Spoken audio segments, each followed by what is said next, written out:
کہ شادی کے موضوع پر یا نکاح کے بارے میں اسلام ہمیں کیا تعلیم دیتا ہے۔ اس بارے میں اللہ سبحانہ وتعالیٰ نے ہماری بہترین رہنمائی فرمائی ہے، خواہ پیدائش کا مرحلہ ہو یا وفات کا یا پھر شادی کا، ان سب مواقع پر ہمیں بہترین تعلیم دی گئی ہے۔ جس طرح بچے کی تعلیم و تربیت ماں باپ پر فرض ہے، اسی طرح ماں باپ کی ایک اہم ذمہ داری یہ بھی ہے کہ شادی کی عمر کو پہنچنے کے بعد بچوں کا نکاح کر دیں، اور اس معاملے میں بلا وجہ تاخیر نہ کی جائے۔ نبی صلی اللہ علیہ وسلم نے فرمایا، جس شخص کے ہاں بچہ پیدا ہو وہ اس کا اچھا نام رکھے، اس کو ادب سکھائے، پھر جب وہ بالغ ہو تو اس کا نکاح کر دے، اور بالغ ہونے پر اگر اس کا نکاح نہ کیا گیا اور وہ بچہ گناہ میں مبتلا ہوا تو اس کا گناہ باپ پر ہوگا۔ جو ہی نکاح کی بات ہوتی ہے یا نکاح کا ارادہ ہوتا ہے تو اس میں سب سے پہلی چیز رشتے کی تلاش ہوتی ہے کہ نکاح کہاں کیا جائے۔ اس موقع پر ہمارے معاشرے میں عام طور پر خاندان اور برادری کو ترجیح دی جاتی ہے، لیکن اسلام میں خاندان اور برادری ایک پہچان تو ہے، لیکن اس کی وجہ سے کوئی بڑا چھوٹا نہیں۔ قرآن پاک میں اللہ تعالیٰ فرماتے ہیں، یا ایھا الناس اتقوا ربکم الذی خلقکم من نفس واحدۃ، اے لوگو اپنے رب سے ڈرو جس نے تم کو ایک جان سے پیدا کیا۔ یعنی بتانے کا مقصد یہ تھا کہ تم سب کی اصل ایک ہے، تم سب آدم کی اولاد ہو۔ جب سب آدم کی اولاد ہیں تو پھر انسان ہونے کے ناطے محض خاندانی فرق سے کوئی بڑا چھوٹا نہیں۔ اللہ تعالیٰ کے ہاں اگر کسی کو بڑائی کا مقام حاصل ہے تو وہ انسان کا تقویٰ ہے، اس کا اخلاق ہے۔ تقویٰ تو دل کی کیفیت کا نام ہے۔ تقویٰ کے بعد انسان کی ظاہری کیفیت یعنی اس کا اخلاق جو ہے وہ اس کی پہچان ہے، اور اسی بنا پر قیامت کے دن اس سے معاملہ کیا جائے۔ حسن اخلاق میزان میں سب سے بھاری نیکی۔ اور جہاں تک ذات پات کا تعلق ہے، قرآن پاک میں اللہ تعالیٰ فرماتے ہیں، وَجَعَلْنَاكُمْ شُعُوبًا وَقَبَائِلَ لِتَعَارَفُوا، ہم نے تمہیں قبیلوں اور خاندانوں میں بنایا تاکہ تم ایک دوسرے کی پہچان کر سکو۔ اسی طرح ایک اور جگہ پر فرمایا، وَهُوَ الَّذِي خَلَقَ مِنَ الْمَاءِ بَشَرًا، وہ اللہ وہ ذات ہے جس نے پانی سے انسان کو پیدا کیا، فَجَعَلَهُ نَسَبًا وَصِهْرًا، اور اس سے اس نے نسب اور سسرال کے رشتے پیدا کیے۔ رشتہ دیکھنے میں عموماً خاندان کے بعد پھر مال یعنی حسب نسب کے بعد مال کو ترجیح دی جاتی ہے۔ نبی صلی اللہ علیہ وسلم نے فرمایا، میری امت کا فتنہ مال ہے، یعنی وہ رشتہ جو محض مال کو دیکھ کر قائم کیا جائے اس میں برکت نہیں ہو سکتی۔ آپ صلی اللہ علیہ وسلم نے یہ بھی فرمایا کہ عورت سے شادی 4 چیزوں کی بنیاد پر کی جاتی ہے، اس کا حسب نسب، مال، حسن، خاندان، لیکن تم دین والی کو اختیار کرو۔ یعنی اگر کسی کے اندر دین کی روح ہوگی، خدا کا خوف ہوگا، تو وہ لازمی طور پر دوسروں کے معاملے میں وہی رویہ اختیار کرے گا جو وہ اپنے لیے پسند کرتا ہے۔ پھر اسی طرح ہمارے ہاں حسن و جمال کو بہت اہمیت دی جاتی ہے، اس لیے بہت سی ایسی لڑکیاں صرف اس لیے شادی سے محروم رہ جاتی ہیں کہ ان کے پاس معاشرے کا مطلوبہ معیار حسن نہیں۔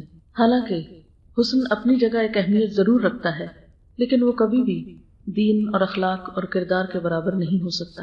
اس لیے اگر ان 2 چیزوں میں سے ایک کو چننا پڑے تو اس میں انسان کو پھر دین ہی کو ترجیح دینی چاہیے۔ جس طرح باقی چیزیں فنا ہونے والی ہیں، جیسے مال آنی جانی چیز ہے، اسی طرح انسان کا حسن بھی آنی جانی چیز ہے۔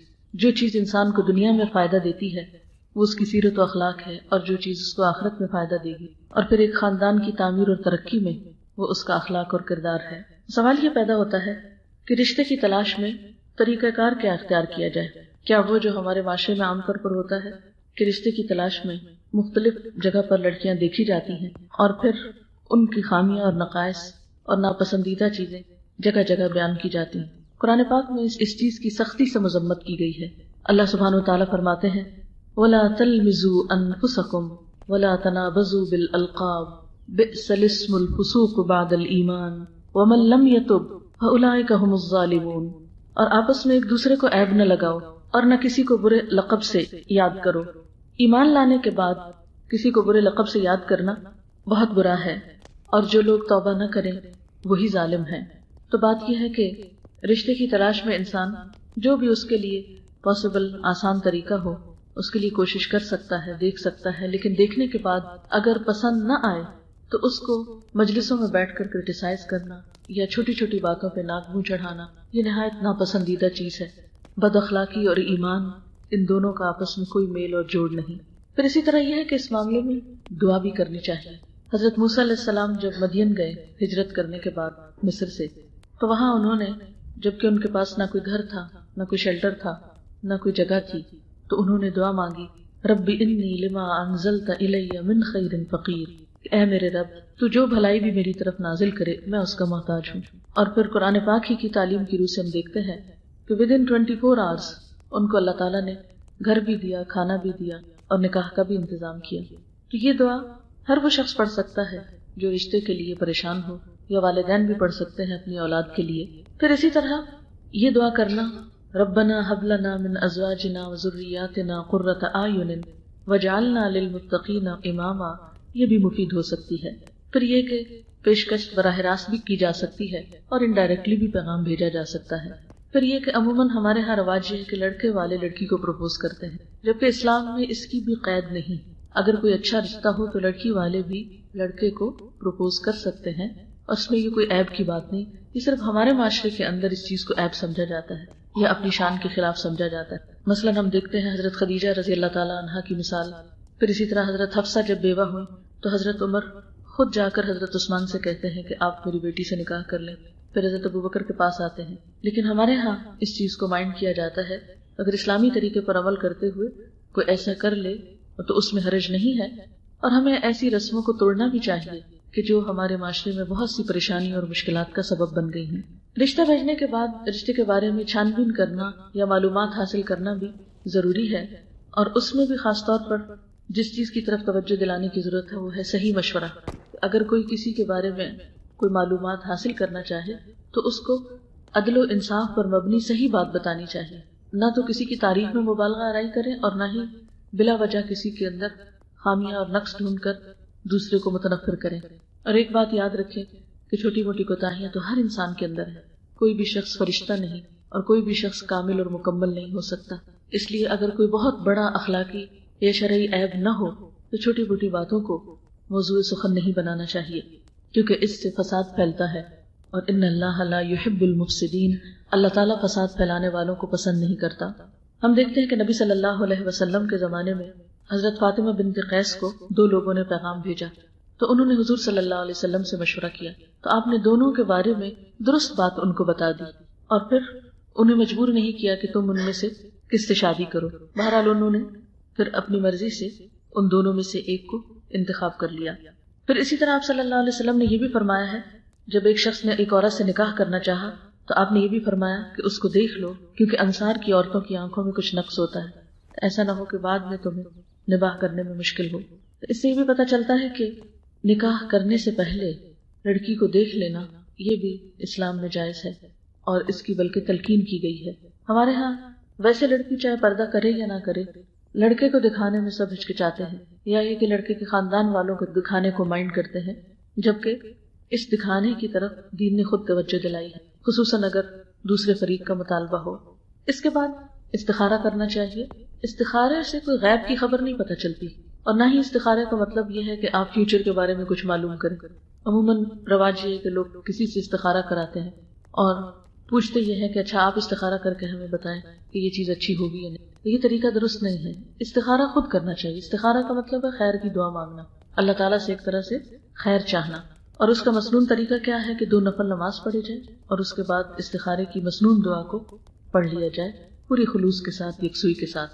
اور اس دعا میں کیا چیز آتی ہے یا الفاظ کیا ہیں کہ اللہ تعالیٰ آپ جانتے ہیں اگر یہ چیز میرے حق میں بہتر ہے، میرے دین کے اعتبار سے، میری دنیا کے اعتبار سے، میری آخرت کے اعتبار سے، تو اس چیز کو میرے مقدر میں کر دے اور اسے میرے لیے آسان کر دے اور اس میں میرے لیے برکت پیدا کر دے۔ اور آپ جانتے ہیں کہ یہ بات میرے لیے، میرے دین میں، میری معاش میں، میری آخرت میں نقصان دہ ہے، بدترین ہے، تو مجھے اس سے پھیر دے اور اس کو مجھ سے پھیر دے، اور جہاں بھی خیر ہے وہاں مجھے لے جا۔ یہ ہے سمپلی استخارہ۔ اگر یہ دعا زبانی نہ آتی ہے تو دیکھ کے بھی پڑھی جا سکتی، اس کا ترجمہ بھی پڑھا جا سکتا ہے تاکہ دعا میں ایک روح پیدا ہو۔ اس کے بعد معاملہ اللہ تعالیٰ پہ چھوڑ دینا چاہیے اور اس معاملے میں توکل کرنا چاہیے۔ بہت زیادہ اندیشے اور تردد اور فکر اس سے حاصل کچھ نہیں ہوتا۔ بعض اوقات ہم ایک فیصلہ کر بھی لیتے ہیں، اس کے بعد پھر مطمئن نہیں ہوتے، پھر کبھی کوئی چیز پریشان کرتی، کبھی کوئی۔ ایسی صورت میں پھر اللہ تعالیٰ سے مدد مانگنی چاہیے اور نفل پڑھ کے دعا کرنی چاہیے۔ پھر اسی طرح ہم دیکھتے ہیں کہ جب استخارہ بھی کر لیا جائے اور دل ٹک جائے، کیونکہ استخارہ کرنے کے بعد عموماً اطمینان قلب نصیب ہو جاتا ہے، کیونکہ دعا ہوتی ہے خیر کی، اور اگر وہ چیز ہمارے لیے بہتر نہ اور دعا قبول ہو جائے تو اس چیز سے دل پھر بھی جاتا ہے، یہی ہے کہ وہ سبب پیدا نہیں ہوتا کہ جس سے بات بن سکے۔ اس کے بعد یہ ہے کہ بات پکی کر لینی چاہیے، جس کو عموماً ہماری اصطلاح میں منگنی کہا جاتا ہے۔ قرآن پاک میں اس کے بارے میں ذکر آتا ہے وَلَا جُنَاحَ عَلَيْكُمْ فِي مَا عَرَّضْتُمْ بِهِ مِنْ خِطْبَةِ النِّسَاءِ أَوْ أَكْنَنْتُمْ فِي أَنفُسِكُمْ، تم پر اس میں کوئی گناہ نہیں کہ تم اشارتاً یا کنایتاً ان عورتوں سے نکاح کی بات کہو یا اپنے دل میں پوشیدہ ارادہ کرو۔ تو خطبہ منگنی کے لیے استعمال ہوتا ہے، اور منگنی کا لفظ اردو میں بھی مانگنا، یعنی رشتہ مانگنے کے لیے بیسیکلی استعمال ہوتا ہے۔ مانگنے کے بعد جب بات پکی ہو جائے تو اس موقع پر ایک طرح سے وربلی ایک معاہدہ طے پاتا ہے۔ ایسے میں انگوٹھی پہنانا یا کسی خاص فنکشن کا اہتمام کرنا سنت سے کچھ بھی ثابت نہیں۔ یہ بات آمنے سامنے بیٹھ کر بھی ہو سکتی ہے، یہ فون پر بھی ہو سکتی ہے، یہ ایک ملک سے دوسرے میں بھی ہو سکتی ہے۔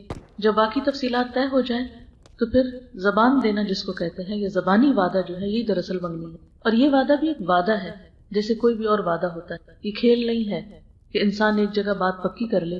بات پکی کرنے کا مطلب ہے کہ وعدہ کر لے کہ ہاں میں یہ رشتہ دوں گا، یا یہ کہ لڑکا یہ کہے کہ میں یہاں شادی کروں گا، اور پھر اس کے بعد کہیں اور کچھ تلاش شروع کر دے۔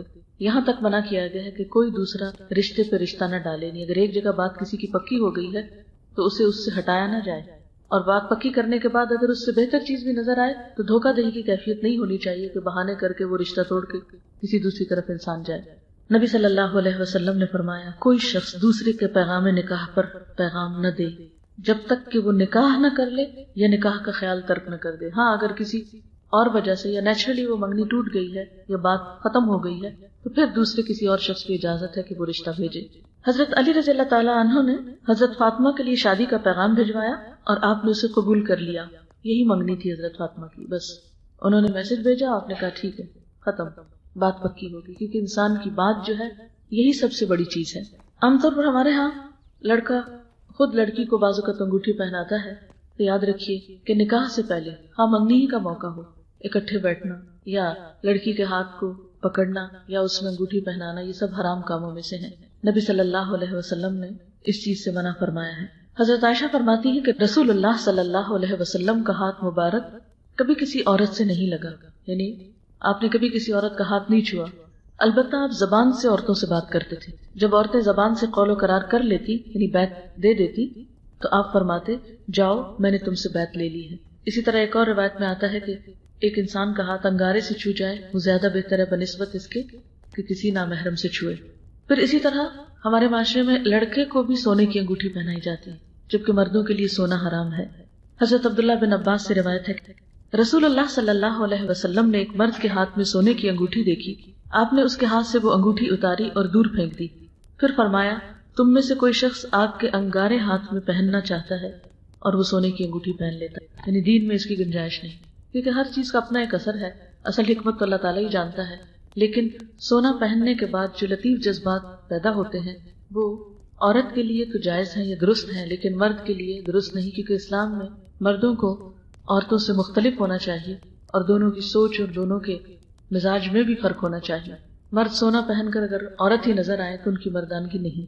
اسی طرح منگنی کے بعد اگرچہ ایک بات قرار پاتی ہے، لیکن چونکہ نکاح نہیں ہوتا اس لیے لڑکے اور لڑکی کا تنہا کہیں باہر نکلنا یا بہت زیادہ ٹیلی فون پہ گفتگو کرنا یا اسی طرح اکیلے کہیں شاپنگ کرنا یا گھومنا پھرنا یہ درست نہیں۔ منگنی کے بعد نکاح کی تیاری جلدی کرنی چاہیے۔ بعض اوقات سال ہر سال تک منگنی قائم رہتی ہے اور اس میں کئی خرابیاں پیدا ہو جاتی ہیں، یا پھر اس کے بعد کچھ اور رسم و رواج شروع ہو جاتے ہیں کہ ہر عید پر کچھ بھیجا جائے یا اہتمام کے ساتھ مختلف مواقع پر لین دین کیا جائے، اور اس میں بسا اوقات دونوں فریقوں پر ایک بوجھ ہو جاتا ہے، اور اگر اس میں کمی بیشی ہو جائے یا کوئی چیز ناگوار ہو تو تعلقات میں خرابی بھی ہو جاتی ہے۔ اس لیے منگنی کو بہت لمبا نہیں ہونا چاہیے، اس کے بعد شادی کی تیاری کرنی چاہیے۔ شادی کی تیاری میں پہلی چیز جو ہمارے ہاں عام طور پر ہوتی ہے وہ جہیز ہے۔ جہیز کا لفظی مطلب بھی تیاری ہے یا سامان کی تیاری۔ ہمارے دین میں اللہ تعالیٰ نے مرد کو قوام بنایا ہے، یہ مرد کی ذمہ داری رکھی ہے کہ وہ عورت کا بوجھ اٹھائے، اس کی تمام ذمہ داریوں کو پورا کرے، اس کے نان نفقے کا اہتمام کرے، لیکن ہندوانہ اثرات سے ہمارے ہاں یہ بوجھ لڑکی کے والدین پہ ڈال دیا گیا ہے۔ اب ایک ایوریج گھرانہ جس کے پاس صرف اتنی تنخواہ ہے کہ وہ اپنا کھانا پینا پورا کر سکے، اگر اس پر ایک نئے گھر کی تیاری کی بھی ساری ذمہ داری ڈال دی جائے تو یہ بہت مشکل کام ہے۔ عام طور پر لوگ اس میں حضرت فاطمہ کے جہیز کو دلیل بناتے ہیں، لیکن یہ بھول جاتے ہیں حضرت علی رضی اللہ تعالیٰ عنہ شادی سے پہلے بھی حضور صلی اللہ علیہ وسلم کی کفالت میں تھے، یعنی ان کے گارڈین بھی آپ تھے، یعنی بیٹی بھی آپ کی تھی اور حضرت علی کے گارڈین بھی آپ خود تھے۔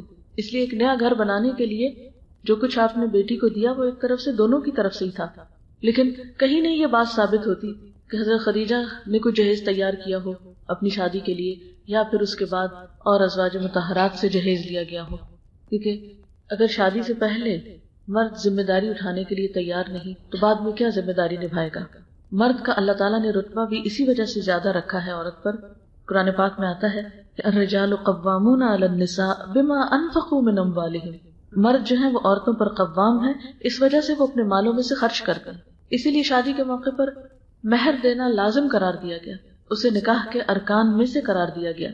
پھر اس کے بعد یہ ہے کہ جب شادی کا موقع آتا ہے اس موقع پر بھی بعض اوقات اتنی طویل تیاریاں ہوتی ہیں کہ جس میں بعض فرائض بھی ضائع ہونے کا اندیشہ ہوتا ہے، مثلا نمازوں کی پابندی چھٹ جاتی ہے یا یہ کہ کچھ اور اہم چیزیں جو ہیں وہ پیچھے چلی جاتی ہیں، بعض اوقات جہیز کی تیاری میں زکوٰۃ دینا انسان فراموش کر دیتا ہے یا رشتہ داروں کے باقی حقوق کی ادائیگی نہیں کر پاتا۔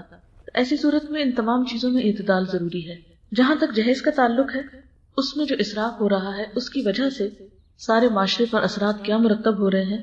اس میں ایک عالمی ادارے کی رپورٹ کے مطابق پاکستان میں 1 کروڑ سے زائد لڑکیاں شادی کے انتظار میں ہیں، 40 لاکھ لڑکیاں ایسی ہیں جن کی شادی کی عمر بھی گزر چکی ہے، کئی والدین حسرت لیے دنیا سے رخصت ہو چکے ہیں، اور اس میں ان شادیوں کے نہ ہونے میں ایک بہت سی اور وجوہات بھی ہیں، لیکن ایک بڑی وجہ جہیز ہے۔ یعنی لڑکی کے دیکھنے کے ساتھ ہی یہ دیکھا جاتا ہے کہ وہ مال کیا لائے گی۔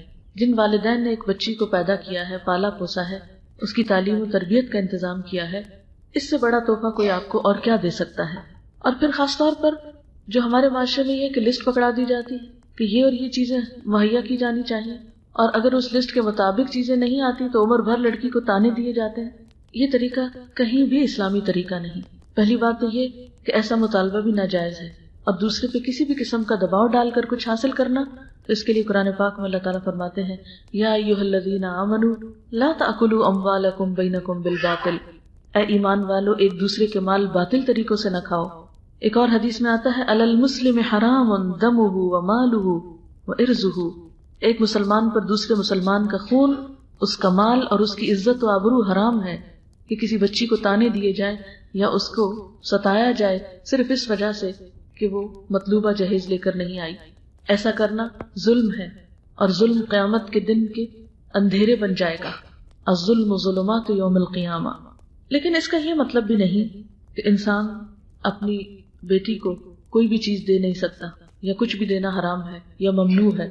ایسے میں جب ایک نیا گھر بنتا ہے تو دونوں خاندان مل کر اگر نئے جوڑے کے لیے کوئی بھی چیز تیار کرتے ہیں ضروریات میں سے جتنی استطاعت ہے ان کی یا اپنے شوق یا خوشی سے، تو اس کے بارے میں کہیں ممانعت بھی نہیں آئی کہ ایسا کرنا بالکل حرام یا ممنوعات میں سے ہے۔ یہ وہ چیز ہے جس کے بارے میں شریعت نے خاموشی اختیار کی ہے، یعنی دونوں فریقین کی رضامندی پہ رکھا ہے۔ ہمارے ہاں ایک اور چیز یہ بھی ہے کہ لڑکی کو بعض اوقات وراثت سے محروم کر دیا جاتا ہے، یہ کہہ کر کہ تمہاری شادی کے موقع پر تمہیں اتنے کا جہیز دیا گیا تھا، وہ ورثے سے منہا کر لیا گیا، یا وہ سمجھو کہ تمہارا ورثہ ہی تھا۔ حالانکہ ورثہ جو ہے وہ مرنے کے بعد تقسیم ہوتا ہے، جبکہ جہیز تو زندگی میں دیا جاتا ہے۔ شادی میں اہم ترین چیز نکاح اور ولیمہ ہے، باقی چیزیں عموماً ہم صرف معاشرتی رسوم و رواج کی وجہ سے کرتے ہیں، جبکہ شادی کا اصل بڑا حصہ نکاح ہے۔ یہاں چلتے چلتے یہ بات بھی کی جائے کہ نکاح کرنا ضروری کیوں ہے۔ مرد اور عورت کا جو تعلق ہے اس کے بارے میں دنیا میں 2 انتہائیں پائی جاتی ہیں۔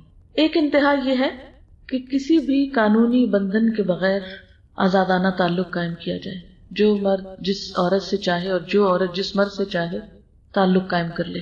ایک دوسری انتہائی نظریہ یہ ہے کہ شادی کی ہی نہ جائے، اور شادی کا نہ کرنا بہت ثواب کا کام ہے، جیسا کہ بعض مذاہب میں کہا جاتا ہے۔ اسلام نے ان 2 انتہاؤں کے درمیان ایک اعتدال کا راستہ بتایا ہے، نہ تو اس تعلق کو بالکل بے لگام چھوڑ دیا اور نہ ہی اس کے نہ کرنے کو عبادت قرار دیا، بلکہ اسے چند پابندیوں کے ساتھ جائز قرار دیا گیا اور اس کے فوائد بھی بتائے گئے۔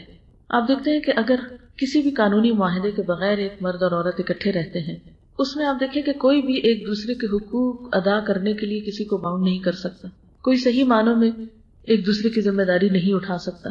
مرد اور عورت کا ایسا تعلق پھر ذاتی لطف اور خود غرضی کے لیے تو ہو سکتا ہے، لیکن شادی کا جو اصل مقصد ہے کہ ایک خاندان وجود میں آئے، نسل انسانی کی بہترین تربیت ہو، وہ پورا نہیں ہو سکتا۔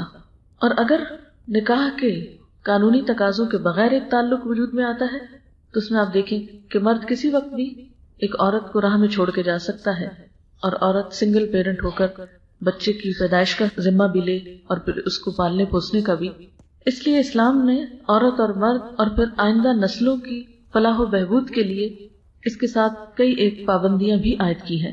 اسی لیے ہم دیکھتے ہیں کہ بعض صورتوں میں نکاح فرض ہے، خاص طور پر اس وقت جب کہ گناہ میں پڑنے کا اندیشہ ہو، لیکن عام طور پر اس کی حیثیت سنت کی ہے، اور نکاح کرنا جو ہے وہ اجر و ثواب کا باعث ہے، اور بلا وجہ اس سے منہ موڑنا، بغیر کسی حقیقی وجہ کے اس سے روگردانی کرنا، بغیر کسی حقیقی وجہ کے اور بغیر کسی حقیقی عذر کے اس سے منہ موڑنا جو ہے وہ ناپسندیدہ ہے۔ نبی صلی اللہ علیہ وسلم نے فرمایا، من رغب عن سنتی فلیس منی، جو میری سنت سے منہ موڑے اس کا مجھ سے کوئی تعلق نہیں۔ یعنی اگر کوئی شخص یہ سمجھتا ہے کہ شادی کے بغیر میں زیادہ پاکیزہ زندگی بسر کر رہا ہوں تو یہ بات غلط ہے، کیونکہ وہ فطرت کی خلاف ورزی کر رہا ہے۔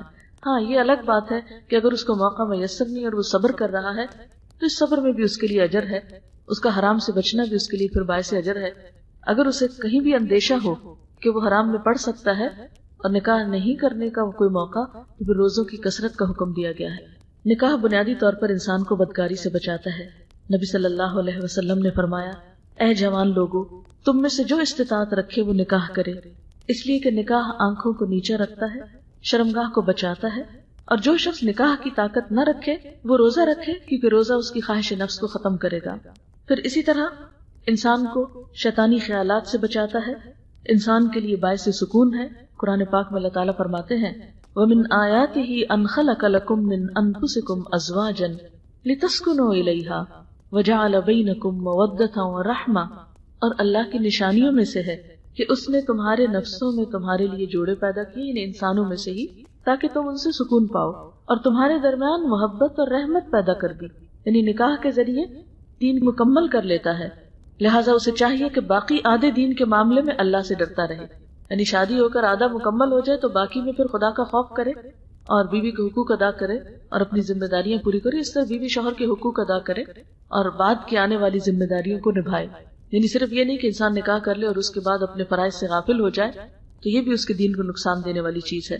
آپ صلی اللہ علیہ وسلم نے فرمایا، 3 آدمیوں کی مدد کرنا اللہ کے ذمے ہے، ایک وہ غلام جس نے اپنے مالک سے آزادی کا معاہدہ کیا اور وہ ادائیگی کی نیت رکھتا ہے، نمبر 2 برائی سے بچنے کی نیت سے نکاح کرنے والا، اور نمبر 3 اللہ کی راہ میں جہاد کرنے والا۔ پھر اسی طرح نکاح نسل کی بقا اور حفاظت کا ضامن ہے۔ آپ دیکھیں کہ مغرب میں جہاں نکاح ختم ہوتا جا رہا ہے وہاں ان کی نسلیں بھی ختم ہوتی جا رہی ہیں، کیونکہ جب مرد اور عورت اکٹھے رہ رہے ہیں صرف اپنے لطف کی خاطر اور وہ بچوں کا وجود برداشت نہیں کر رہے، تو ایسی صورت میں اس آزادی کا نتیجہ کیا ہو رہا ہے کہ ویسٹ میں اس وقت تشویشناک حد تک ٹین ایجرز کی تعداد کم ہو گئی، یعنی انہیں اپنی آئندہ سالوں میں اپنی نسلیں ختم ہونے کا اندیشہ پڑ گیا ہے۔ اس کے برعکس آپ دیکھتے ہیں کہ مسلمان ممالک میں روز بروز تعداد جو ہے وہ بڑھتی چلی جا رہی ہے، کیونکہ شادی کا ایک مقصد اولاد پیدا کرنا بھی ہے۔ اسی لیے نبی صلی اللہ علیہ وسلم نے فرمایا، محبت کرنے والی اور بچے پیدا کرنے والی عورت سے نکاح کرو، کیونکہ میں قیامت کے روز دوسرے انبیاء کے مقابلے میں تمہاری کثرت کی وجہ سے فخر کروں گا۔ نبی صلی اللہ علیہ وسلم اپنی امت کی کثرت کی وجہ سے، یعنی تعداد میں زیادتی کی وجہ سے فخر کریں گے۔ پھر اسی طرح شوہر اور بیوی کے درمیان کچھ فرائض بھی ہیں اور حقوق بھی ہیں، یعنی نکاح کے بعد ان حقوق کی ادائیگی بے حد ضروری ہے۔ مردوں پہ ذمہ داری ڈالی گئی کہ وہ بیوی کے حقوق ادا کرنے میں سب سے زیادہ جس چیز کا خیال رکھیں وہ ہے معروف، یعنی بھلے طریقے سے زندگی بسر کی جائے، اس میں کوئی ظلم اور زیادتی نہ کی جائے۔ پھر اسی طرح بیوی سے گمان اچھا رکھا جائے، اگر بیوی کی بظاہر کوئی عادت پسند نہ بھی ہو تو بھی صبر سے کام لیا جائے۔ فرمایا، فَإِن كَرِهْتُمُوهُنَّ فَعَسَىٰ أَن تَكْرَهُوا شَيْئًا وَيَجْعَلَ اللَّهُ فِيهِ خَيْرًا كَثِيرًا، ہو سکتا ہے کہ تم ان کو ناپسند کرو، یعنی بیوی تمہیں پسند نہ ہو، لیکن پھر بھی توقع کیا رکھو کہ اللہ تعالیٰ اسی میں کوئی بھلائی پیدا کر دے گا، ہو سکتا ہے کہ اللہ اسی میں خیر کثیر پیدا کر دے۔ اور بعضوں کو چھوٹی چھوٹی باتوں پر دل برا کر لیا جاتا ہے اور دلوں میں گرہیں لگا لی جاتی ہیں اور ایک دوسرے کے لیے دل تنگ ہو جاتے ہیں اور انسان ایک دوسرے کا احترام کھو بیٹھتا ہے. تو ایسے موقع پر مرد کو یہ سمجھایا گیا کہ وہ اپنا دل بڑا کرتے ہوئے بیوی کے ساتھ حسن سلوک جاری رکھے. آپ صلی اللہ علیہ وسلم نے فرمایا کوئی مومن اپنی مومنہ بیوی سے نفرت نہ کرے.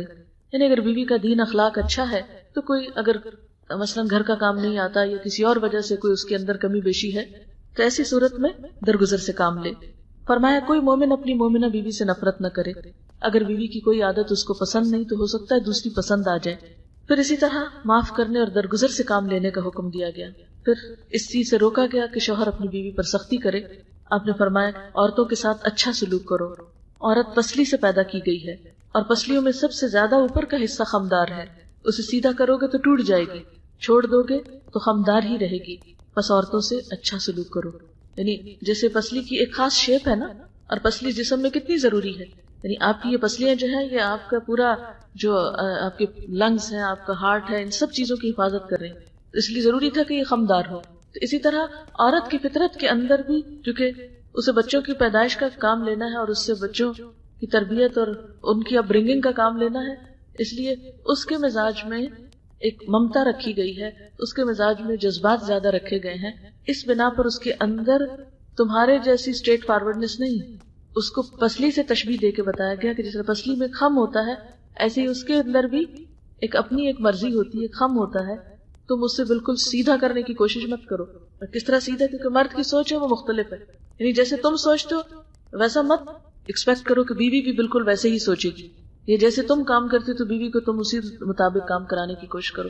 نہیں، عورت اور مرد کے مزاج میں فرق ہے، فطری فرق ہے. اس فرق کو باقی رہنے دو اور زبردستی کر کے اس کو ختم نہ کرو، ورنہ کیا ہوگا؟ ٹوٹ جائے گا. یعنی اگر تم ہر چیز اپنی مرضی کے مطابق کرانا چاہو گے تو یہ رشتہ قائم نہیں رہے. کچھ تمہاری مرضی ہوگی اور کچھ اس کی مرضی چلے گی، تب جا کر یہ نباہ ہوگا. پھر اسی طرح بیوی کے ساتھ حسن اخلاق کا حکم دیا گیا. آپ نے فرمایا خیرکم خیرکم لأہلہ وانا خیرکم لأہلی. تم میں سب سے بہتر وہ ہیں جو اپنے اہل و عیال میں سب سے اچھے ہیں اور میں تم سب میں اپنے اہل و عیال کے لیے اچھا ہوں. آپ نے فرمایا کامل ایمان والے مومن وہ ہیں جو اپنے اخلاق میں سب سے اچھے ہوں. کامل ایمان والے مومن وہ ہیں جو اپنے اخلاق میں سب سے اچھے ہوں اور تم میں سب سے اچھے وہ لوگ ہیں جو اپنی بیویوں کے حق میں سب سے اچھے ہوں. حضرت عائشہ فرماتی ہے کہ میں نبی صلی اللہ علیہ وسلم کے ہاں گڑیوں سے کھیلا کرتی تھی اور میرے ساتھ میری سہیلیاں بھی کھیلتی تھی. جب آپ آتے تو وہ چھپ جاتے، آپ ان میں سے ایک ایک کو ڈھونڈ کر میرے پاس بھیجتے تاکہ وہ میرے ساتھ کھیلیں. اسی طرح آپ صلی اللہ علیہ وسلم نے حضرت عائشہ کے ساتھ ایک موقع پر دوڑ لگائی، وہ آپ سے آگے نکل گئی. پھر کچھ عرصے کے بعد دوبارہ دوڑ لگانے کا موقع آیا تو آپ ان سے آگے نکل گئے تو فرمایا کہ وہ اس دن کا بدلہ ہے. یعنی شوہر اور بیوی کے درمیان تعلقات میں ایک خوشگواری کی فضا ہونی چاہیے. پھر اسی طرح شوہر کی اہم ترین ذمہ داریوں میں سے یہ ہے کہ وہ بیوی کے اخراجات کی ذمہ داری اٹھائے، اس کا کھانا پینا، اس کی آئندہ زندگی کی تمام تر ضروریات. اور اس سلسلے میں بچی کے والدین کو پریشان نہ کیا جائے. بعض جگہوں پر یہ رواج دیکھا گیا ہے کہ بچی شادی کے بعد جب پریگننٹ ہوتی، بیمار ہوتی تو ماں باپ کے گھر چھوڑ دیا جائے. اچھا ٹھیک ہو جاؤ تو پھر آ جانا. پیدائش کا موقع ہوتا ہے تو ماں باپ کے یہاں بھجوا دیا جاتا ہے. فارغ ہو جاؤ تو پھر آ جانا. یعنی یا اسی طرح خدا نہ خواستہ کوئی اور ایسی بیماری ہو جائے تو اس موقع پر بھی بھجوا دیا جاتا ہے. تو شادی کا رشتہ صرف اچھے وقتوں کا رشتہ تو نہیں، اور والدین صرف ذمہ داریاں نبھانے کے لیے تو نہیں. یہ کس قسم کا اخلاق ہے کہ ایک عورت سے فائدہ اٹھایا جائے اور اس کے بعد اس کی کوئی ذمہ داری قبول نہ کی جائے. پھر اسی طرح یہ ہے کہ عورت پر بھی کچھ ذمہ داریاں عائد کی گئی. قرآن پاک میں اللہ تعالیٰ فرماتے ہیں فالصالحات قانتات، نیک عورتیں فرما بردار ہوتی ہیں، یعنی شوہر کی بات مانتی ہیں. دوسری اہم ذمہ داری عورت پر یہ ہے کہ اپنی عزت و آبرو کی حفاظت کرے اور کوئی ایسا کام نہ کرے جس سے شوہر بیوی کی وفاداری میں شک کرے، کیونکہ شک رشتے کا سارا حسن ختم کر دیتا ہے. اس لیے ایسی تمام چیزوں سے بچنا چاہیے کہ جس میں آپس میں ایک دوسرے کے درمیان اعتماد باقی نہ رہے. اسی لیے عورت کے لیے لازم ہے کہ وہ شوہر کو اپنے محبت کا، اپنی وفاداری کا یقین دلائے. آپ صلی اللہ علیہ وسلم نے فرمایا عورت جب 5 وقت کی نماز پڑھے، اپنی آبرو کی حفاظت کرے تو وہ جنت کے جس دروازے سے چاہے داخل ہو جائے. آپ نے یہ بھی فرمایا خدا پہ ایمان رکھنے والی عورت کے لیے جائز نہیں کہ وہ اپنے شوہر کے گھر میں کسی ایسے کو آنے دے جس کا آنا شوہر کو پسند نہیں. کیونکہ ہوتا ہے نا شادی کے بعد بعض اوقات ہسبینڈس کو یہ نہیں اچھا لگتا کہ کوئی خاص شخص ان کے گھر میں آئے. کوئی میل وزٹر ہو سکتا ہے، بعض اوقات رشتے دار کوئی ہو سکتے ہیں جن کے آنے سے گھر میں فساد ہوتا ہے. تو ایسے میں عورت کو اپنے شوہر کو زیادہ ترجیح دینی چاہیے، اس کی بات زیادہ سننی چاہیے بنسبت اس کے کہ انسان باقی لوگوں کو زیادہ اہمیت. اور حقیقت یہ ہے کہ ازدواجی زندگی کی خوشیوں کا راز اس میں ہے کہ شادی کے بعد شوہر ہر دوسرے رشتے سے زیادہ اہم ہو جائے.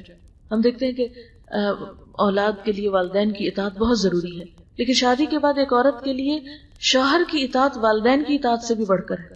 مثلاً اگر والدین بلائیں کہ آج ہمارے ہاں آ جاؤ، یہاں نائٹ سپینڈ کرو، اور شوہر اس چیز کو پسند نہ کرے تو لڑکی کو شوہر کی بات ماننی چاہیے، والدین کی نہیں. والدین سے آسان طریقے سے معذرت کر لے. پھر اسی طرح یہ ہے کہ عورت پہ یہ بھی لازم ہے کہ اپنی گفتگو، اپنے لباس اور اپنے اخلاق کے ذریعے شوہر کا دل جیتے. ہم عام طور پر محض لباس اور زیور سے شوہر کا دل جیتنا چاہتے ہیں، جبکہ یہ کافی نہیں. ٹھیک ہے، زیب و زینت عورت کا حق ہے، یہ ایک فیکٹر ہے، لیکن ہول سول یہی چیز کام نہیں آتی. اگر ایک عورت کی زبان اچھی نہیں، اس کی زبان میں مٹھاس نہیں اپنے شوہر کے لیے، یا اس کی قدر نہیں، عزت نہیں، تو محض اچھے لباس اور اچھا زیور جو ہے وہ شوہر کے لیے کچھ ویلیو نہیں رکھتا. وہ تو آنکھ اٹھا کر بھی نہیں دیکھے گا، کیونکہ انسان کسی کے مال سے بڑھ کر اس کے اخلاق کا قدردان ہوتا ہے. پھر اسی طرح یہ ہے کہ شوہر کی اطاعت ہر معاملے میں، سوائے ان معاملات کے جہاں اللہ تعالیٰ کی نافرمانی ہو رہی ہو، اور شوہر کے خاص حق میں خصوصاً اطاعت. اور اس میں آپ دیکھیں کہ شوہر کا جو خاص حق ہے وہ بھی تو دراصل اللہ تعالیٰ ہی کا حکم ہے. بعض اوقات اگر انسان کے اوپر وہ چیز ناگوار ہو اور طبیعت اس کے خلاف ہو تو بھی انسان محض اجر کی خاطر اللہ تعالیٰ کا حکم سمجھ کر سیکریفائس کر سکتا ہے. نبی صلی اللہ علیہ وسلم نے فرمایا، جب تم میں سے کوئی اپنے شوہر کی خوشی کا خیال رکھتی ہے تو گھر بیٹھ کر اس سارے اجر کو پا لیتی ہے جو شوہر باہر جا کے کما رہا ہوتا ہے. یعنی بڑے بڑے کام جو مرد جہاد اور جمعہ کی نماز اور مسجد کی نمازیں اور اسی طرح کے اور بڑے کام کر رہے ہوتے ہیں، ایک عورت اگر شوہر کی خوشی کا خیال رکھتی ہے اور اس کی اطاعت گزار اور وفادار ہوتی ہے تو ان ساری نیکیوں کا اجر جو شوہر باہر کما رہا ہے اسے گھر میں بیٹھ کے مل جاتا ہے. پھر اسی طرح یہ ہے کہ شوہر کا شکر گزار ہونا چاہیے. نبی صلی اللہ علیہ وسلم ایک مرتبہ حضرت اسما کے پاس سے گزرے، وہ اپنی پڑوسن سہیلیوں کے ساتھ تھی. وہ کہتی ہے کہ آپ نے ہمیں سلام کیا اور ارشاد فرمایا، تم پر جن کا احسان ہے ان کی ناشکری سے بچو. تم میں سے ایک کافی دنوں تک اپنے ماں باپ کے گھر بن بیاہی بیٹھی رہتی ہے، پھر اللہ تعالیٰ اس کو شوہر عطا کرتا ہے، اولاد دیتا ہے. ان سارے احسانات کے باوجود اگر کسی بات پہ شوہر سے خفا ہوتی ہے تو کیا اٹھتی ہے، مجھے تمہاری طرف سے کبھی کوئی خوشی نہیں ملی، مجھے اس گھر میں کبھی کچھ نہیں ملا. تو یہ ناشکری کا جملہ ہے اور اس سے پرہیز کرنا چاہیے، کیونکہ حدیث میں آتا ہے قیامت کے دن اللہ تعالیٰ اس عورت کی طرف نظر اٹھا کے نہیں دیکھے گا جو شوہر کی ناشکری ہوگی. یعنی اللہ تعالیٰ کو ناراض کرنے والی بات ہے. اسی طرح شوہر کی چھوٹی چھوٹی خوشیوں کا خیال رکھنا، اس کی ضروریات کو پورا کرنا، اس کے کام خوشی سے کرنا، یہ بھی ازواجی تعلقات کو بہترین بناتا ہے. مثلا حضرت عائشہ رضی اللہ تعالیٰ عنہا سے مروی ہے کہ وہ حضور صلی اللہ علیہ وسلم کو اپنے ہاتھوں سے تیل لگایا کرتی تھی، خود خوشبو لگاتی تھی. حالانکہ یہ دو کام انسان اپنے لیے خود بھی کر سکتا ہے، لیکن دوسرے شخص کا یہ چھوٹے چھوٹے کام کرنا دراصل کیا ظاہر کرتا ہے، میں تمہاری کیئر کرتی ہوں، یا یہ کہ میرے دل میں تمہاری اہمیت. مجھے یاد ہے کہ ایک دفعہ میں کہیں بیٹھی ہوئی تھی تو ایک خاتون دوسری کو نصیحت کر رہی تھی کہ بیٹا میری جیسی غلطی تم نہ کرنا. میں نے غور سے سنا کہ ہوتا کہ بہت اچھی کوئی نصیحت کر رہی ہوں. کہا کہ نہیں، میں نے اپنے شوہر کو بہت لاڈ دی اور اس کو عادت ڈال دی کہ اس کے کپڑے استری کر کے لا رہی ہوں، اس کے چھوٹے چھوٹے کام کر رہی ہوں. اب یہ ہوتا ہے کہ میں مصروف ہوتی ہوں، کر نہیں پاتی، تو بہت مشکل ہو گیا میرے لیے. تو تم پہلے دن سے ہی یہ کام نہیں کرنا، اس کو عادی نہ کرنا، وہ اپنے کام خود کرے. اس طرح کی نصیحتیں بعض اوقات نقصان بھی دے سکتی ہیں. ٹھیک ہے، شوہر کی ذمہ داری ہے کہ وہ ایسے کام کرانے کا وہ بندوبست کرے، لیکن سب سے بڑھ کر تو پھر بیوی ہے جو ان چیزوں کی ذمہ داری لینے والی. دوسرے کے لیے چھوٹی چھوٹی قربانی کرنا یا بڑی بھی کرنی پڑے تو یہ سب کچھ انسان کو ان ریٹرن خوشی دیتا ہے. لیکن انسان اگر خود غرضی کا شکار ہوتا ہے، اور پھر اس میں آپ دیکھیں کہ باہم تعلق کس چیز کا، یعنی باہمی تعلق تو اسی صورت میں ہو سکتا ہے نا، وہ آپ کے کام آئے، آپ اس کے کام آئے. صرف یک طرفہ طور پر تو یہ تعلق نہیں ہو سکتا. ایک اچھی بیوی کی خوبیاں کیا ہیں؟ نبی صلی اللہ علیہ وسلم نے فرمایا، مومن کے لیے تقوی کے بعد سب سے بہترین نعمت اچھی بیوی ہے. جب وہ اسے کسی کام کو کہے تو خوشی سے کر دے، جب اس پہ نگاہ ڈالے تو اس کو خوش کر دے، جب اس کے بھروسے پہ قسم کھا بیٹھے تو قسم پوری کر دے، جب کہیں چلا جائے تو پیچھے اپنی عزت و آبرو کی حفاظت کرے، اور شوہر کے مال و اسباب کی نگرانی میں شوہر کی خیرخواہ اور وفادار رہے. اسی طرح زیب و زینت، صفائی ستھرائی، سلیقہ، گھر کا صاف رکھنا، یہ بھی ازدواجی زندگی کی خوشیوں کے لیے بہت اہم ہے. بعض اوقات یہ دیکھا گیا ہے کہ بعض خواتین اپنی ذات کا خیال تو بہت رکھیں گی لیکن گھر کا خیال نہیں رکھیں گی، اس سے بھی زندگی ادھوری ہوتی. یہ عورت کی ذمہ داریوں میں سے، عورت گھر کی ملکہ ہے، گھر کی ذمہ داری گھر کو ٹھیک رکھنا اور گھر کی صفائی ستھرائی جو ہے اور گھر کی مینٹیننس جو ہے یہ عورت کی ذمہ داریوں میں سے، اور اس میں کوتاہی کرنا اور اس میں غفلت برتنا جو ہے یہ بعض اوقات اسی کے لیے نقصان دہ ہوتا ہے. اسی طرح اپنی ذاتی زندگی میں اپنے جسم کی صفائی، اپنے لباس کی صفائی. ایک مرتبہ میں عربی کی ایک کتاب پڑھ رہی تھی تو اس میں ایک ماں نے شادی کے موقع پر اپنی بیٹی کو کچھ نصیحتیں کی ہوئی تھی. ان میں سے ایک نصیحت یہ بھی تھی کہ بیٹا تمہارا شوہر تمہارے جسم سے اور لباس سے کوئی گندی بو نہ پائے، کیونکہ یہ نفرت دلانے والی چیز ہے. اب بعض اوقات دیکھا گیا کہ لوگ بنارسی کپڑے پہنے ہوں گے، بڑی بڑی کڑھائی والے، اور قریب جائیں تو قریب جانا محال ہوتا ہے کہ وہ بار بار پہن کر اتنی پسینے کی گندی بو شامل ہو جاتی ہے. تو حسن جو ہے وہ محض بھاری بھرکم لباس پہننے سے نہیں حاصل ہوتا، اس میں جسم کی صفائی اور اس کے ساتھ ساتھ لباس کی صفائی بے حد ضروری ہے. یعنی خوبصورتی صرف کچھ اوپر مل لینے کا نام نہیں، بعض خوبصورتیاں کچھ دور کر لینے سے حاصل ہوتی ہیں. پھر اسی طرح یہ ہے کہ شوہر اور بیوی کا جو باہمی تعلق ہے اسے ہن لباس لکم وانتم لباس لہن سے تعبیر کیا گیا. تم ان کا لباس ہو، وہ تمہارا لباس ہے. اور لباس کا سب سے بڑا کام کیا ہے؟ ایک دوسرے کے پردہ پوشی، ایک دوسرے کی غلطیوں کو چھپانا، نہ کہ مجلسوں کا عنوان بنانا کہ جہاں بیٹھے وہاں شوہروں کی برائی شروع. کوئی انسان فرشتہ نہیں، ہر شخص میں کمی کوتاہی ہے.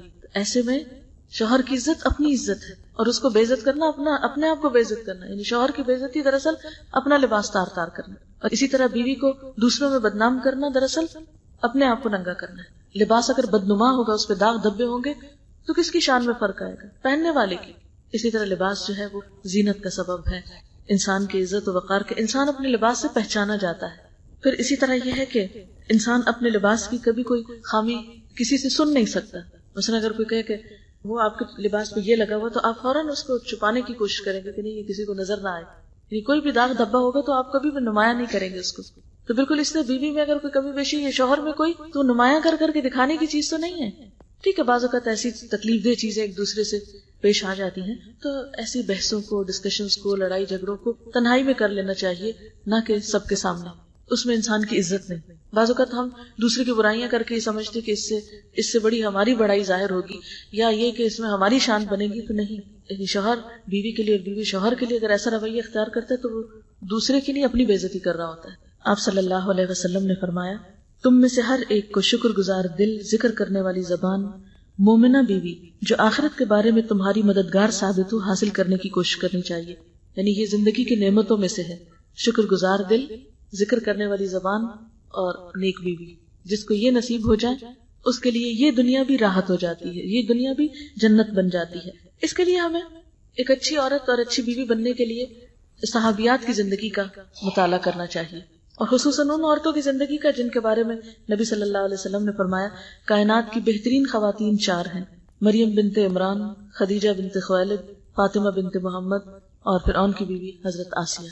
یعنی ان کے کردار کو اپریشیٹ کیا گیا. پھر اس کے علاوہ یہ ہے کہ شادی صرف لڑکے اور لڑکی کی نہیں ہوتی، اس کے ساتھ 2 خاندانوں کے درمیان بھی ایک گہرا تعلق وجود میں آتا ہے، جو بعض اوقات نیا ہونے کی وجہ سے کئی مس انڈرسٹینڈنگز کا شکار ہو جاتا ہے. لڑکی کے لیے لڑکے کے والدین اور لڑکے کے لیے لڑکی کے والدین سسرال کہلاتے ہیں. دونوں کے والدین کی عزت اور احترام جو ہے وہ بے حد ضروری ہے. بعض اوقات لڑکے کے والدین کی عزت و احترام تو بہت اہم سمجھی جاتی ہے، لیکن لڑکی کے والدین کو ہمیشہ نیچا ہی کیا جاتا ہے. یہ ہمارے معاشرے کی ایک بہت ہی بدقسمتی ہے کہ لڑکی کے والدین کو بس جھکا کر ہی رکھا جاتا ہے کہ جرم ہے ان کا، انہوں نے لڑکی کو پیدا کیا. یہ بہت ہی ایک غلط قسم کی رسم ہے. اس میں ہونا کیا چاہیے؟ یعنی لڑکی جو ہے وہ اپنے شوہر کے والدین کی عزت کو اپنا فرض سمجھے، اور اسی طرح لڑکا جو ہے وہ بیوی کے والدین کی دل و جان سے عزت کرے. یعنی اگر وہ چاہتے ہیں کہ آپس میں تعلق درست رہے تو صرف ایک دوسرے کی عزت سے بات نہیں بنے گی. ماں باپ سب کو پیارے ہوتے چاہے وہ خرابی کیوں نہ ہو، کیسے بھی ہو.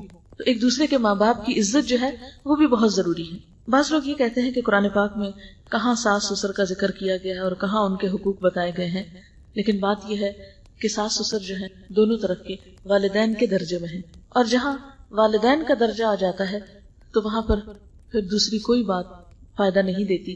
والدین کی عزت، احترام، محبت، ان کے ساتھ رحمت و شفقت کا معاملہ کرنا، اور والدین اپنے ہوں یا شوہر کے ہوں ان کے ساتھ حسن سلوک جو ہے وہ ان نیکیوں میں سے ہے جس کا بدلہ انسان کو دنیا میں ملتا ہے، اور ان کے ساتھ بدسلوکی ان گناہوں میں سے ہے جس کی سزا دنیا میں ملتی ہے انسان کو. اس لیے اس معاملے میں بہت ہی محتاط رہنے کی ضرورت ہے.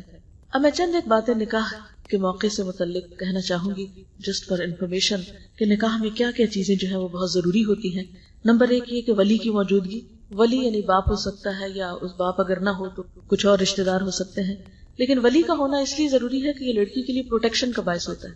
ہم نے دیکھو کہ ہمارے معاشرے میں بھی لڑکی لڑکے کے مقابلے میں کمزور ہوتی ہے، بعض اوقات اپنے حقوق کو خود پروٹیکٹ نہیں کر سکتی، تو ولی اس کے لیے یعنی ایک طرح سے اس کے سر پر ہاتھ رکھتا ہے یا اس کے لیے ایک سپورٹ بنتا ہے.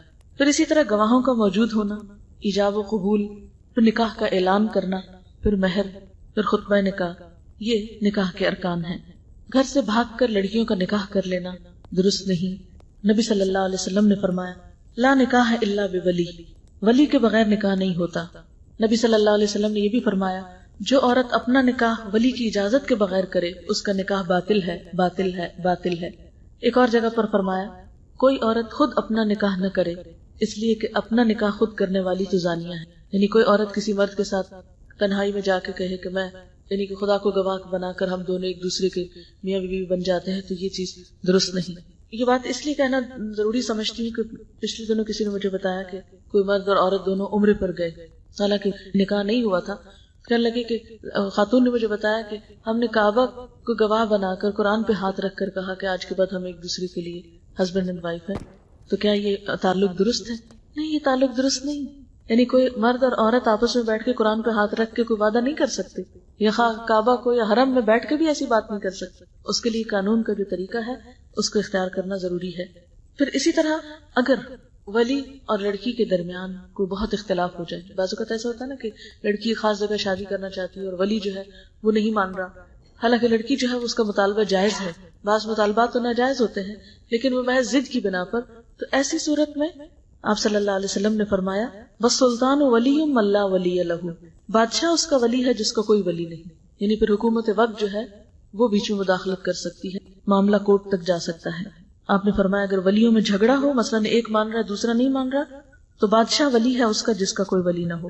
پھر اسی طرح یہ بات بھی یاد رکھنی چاہیے کہ نکاح میں صرف ولی کا ہی کردار یا رول نہیں بلکہ لڑکی کی اجازت بہت ضروری ہے. آپ نے فرمایا بیوہ عورت کا نکاح نہ کیا جائے جب تک اس سے اجازت حاصل نہ کر لی جائے. اسی طرح کنواری لڑکی کا بھی نکاح نہ کیا جائے جب تک کہ اس سے پوچھ نہ لیا جائے. صحابہ نے عرض کیا یا رسول اللہ صلی اللہ علیہ وسلم کنواری لڑکی سے اجازت کیسے حاصل کی جائے؟ فرمایا اس کی اجازت یہ کہ خاموش رہے. یعنی نکاح کے موقع پر اگر وہ خاموش ہے، ضروری نہیں کہ بول کر کہے، لیکن رضامندی کا کوئی بھی ذریعہ ہو سکتا ہے، سر کا ہلا دینا یا شرما جانا، تو اس کا مطلب یہ ہے کہ وہ راضی ہے. آپ نے یہ بھی فرمایا کہ کنواری عورت اپنے نکاح کے لیے پوچھی جائے گی، اگر جواب میں خاموش رہے تو یہ اس کی اجازت ہے، اگر انکار کر دے تو اس پر زبردستی نہ کی جائے. یعنی جبرن نکاح یا سختی کے ساتھ یا مار پیٹ کے یا دھمکیاں دے کر ایسا نکاح کرنا جو ہے وہ درست نہیں. حضرت خنسا بنت خزام انصاریہ سے روایت ہے کہ وہ بیوہ تھی اور ان کے باپ نے ان کا نکاح کر دیا جبکہ وہ پسند نہیں کرتی تھی. وہ حضور صلی اللہ علیہ وسلم کی خدمت میں حاضر ہوئی، آپ صلی اللہ علیہ وسلم نے اس کا نکاح فسخ کر دیا. پھر یہ کہ نکاح کے موقع پر گواہوں کا ہونا بہت ضروری ہے، اور گواہ اس لیے تاکہ نکاح کا اعلان ہو. پھر ایجاب و قبول، یعنی ایجاب و قبول کا مطلب یہ ہے کہ لڑکا اور لڑکی جو ہے، یعنی لڑکا جب پروپوز کرے تو اس کے بعد لڑکی جو ہے وہ اس کو قبول کرے، اور نکاح کرانے والا جو ہے وہ لڑکے سے بھی پوچھتا ہے کہ کیا اتنے مہر پر یہ نکاح جو ہے وہ تمہیں قبول ہے، اور اگر وہ کہے کہ ہاں قبول ہے، میں اس پر راضی ہوں، اتنا مہر دوں گا، ان شرائط کو مانے جو پیش کی جا رہی ہیں، تو اس پر نکاح ہو جاتا ہے. پھر اسی طرح یہ ہے کہ گواہوں کو اس وقت موجود ہونا چاہیے. گواہ کا مطلب یہ ہے کہ جو موقع پر حاضر ہو، یعنی یہ نہیں کہ آپ دو ایسے لوگوں کا نام لکھوا دیں اس میں بطور گواہ جو رشتے دار تو ہوں لیکن اوکیزن پہ حاضر نہ ہوں. پھر اسی طرح مہر کا دینا جو ہے وہ بہت ضروری ہے. قرآن پاک میں اللہ تعالیٰ فرماتے ہیں وَآتُوا النِّسَاءَ صَدُقَاتِهِنَّ نِحْلَةً، عورتوں کو ان کے مہر خوش دلی سے ادا کرو. قرآن پاک میں اللہ تعالیٰ یہ بھی فرماتے ہیں کہ جو ازواجی زندگی کا لطف تم ان سے اٹھاؤ تو ان کے مہر بطور فرض ادا کرو. یعنی مہر کا ادا کرنا جو ہے یہ فریضہ ہے، اور اس میں جان بوجھ کر کوتاہی کرنا جو ہے وہ کبیرہ گناہوں میں سے ہے. پھر اسی طرح ہم دیکھتے ہیں کہ نکاح کے بعد مہر فوراً بھی دیا جا سکتا ہے اور قدر تاخیر سے بھی، یکمشت بھی دیا جا سکتا ہے جو بھی مقرر ہو، اور قسط وار بھی دیا جا سکتا ہے. پھر اگر کسی کے پاس مثلاً مال نہ ہو یا دینے کی کوئی چیز نہ ہو تو تعلیم وغیرہ بھی مہر ہو سکتی ہے. اگر اس کا وہ تعلیم کا بندوبست خود سکھائے، بعد میں اس کی تعلیم کا ذمہ اٹھائے. اور پھر کوئی مقدار مقرر نہیں کی گئی کم سے کم یا زیادہ مہر کی. ہمارے ہاں یہ جو 32 روپے والا مہر ہے یا 32.5 کا، اس کا کوئی شرعی جواز نہیں ہے. حضرت انس کہتے ہیں کہ ابو طلحہ نے ام سلیم سے نکاح کی درخواست کی تو انہوں نے کہا کہ تم تو ایک مشرک انسان ہو، فلاں شخص نے درخت کاٹ کے جو بت بنایا تم اس کو پوجتے ہو، تو میں تم سے شادی کیسے کر سکتی ہوں جبکہ میں ایک رب کو مانتی ہوں؟ ہاں اگر تم مسلمان ہو جاؤ تو یہی میرا مہر ہوگا۔ اس پر انہوں نے مہر اور کچھ نہیں لیا، ان کا مسلمان ہونا ہی ان کا مہر۔ یعنی کوئی بھی چیز جو عورت بطور شرط رکھ سکتی ہے جس کو مہر وہ پسند کرے، اور اس میں بھی عورت کی رضامندی ضروری ہے۔ بعض اوقات تو پوچھا ہی نہیں جاتا، خود ہی طے کر دیا جاتا ہے، لیکن آسان طریقہ یہ ہے کہ عورت کی رضامندی لی جائے۔ پھر یہ کہ بعض اوقات یہ کہا جاتا ہے کہ اچھا بعد میں طے کر لیں گے، تو اس میں پھر مہر مثل دینا ہوتا ہے، خاندان کی دوسری لڑکیوں کو جتنا ملتا ہے اسی کے مطابق طے ہو سکتا ہے۔ آپ صلی اللہ علیہ وسلم نے نکاح کا اعلان کرنے کو بھی کہا، یعنی خفیہ نکاح نکاح نہیں، یعنی چھپ کے نکاح نہیں ہو سکتا۔ آپ نے فرمایا حلال اور حرام نکاح کے درمیان فرق کرنے والی چیز دف بجانا اور نکاح کا اعلان کرنا ہے۔ یعنی اعلان کسی بھی طریقے سے ہو سکتا ہے، لیکن عربوں میں عموماً کیا رواج تھا کہ اس موقع پر دف بجاتے تھے اور عورتیں ایسی آوازیں منہ سے نکالتی تھی، بعض اوقات تالیاں بجاتی، کچھ بھی، یہ تمام چیزیں جو اعلان میں شمار ہوتی۔ پھر اسی طرح یہ ہے کہ نکاح کے بعد دلہا دلہن کو مبارکباد دینا چاہیے، اور اس کے لیے بھی مسنون دعا سکھائی گئی ہے، بارک اللہ لک وبارک علیکما وجمع بینکما فی خیر۔ بہترین الفاظ ہیں جس کا ترجمہ یہ ہے کہ اللہ تجھے اور تم دونوں کو بہت برکت عطا کرے اور تمہارے درمیان بھلائی پر اتفاق پیدا کرے۔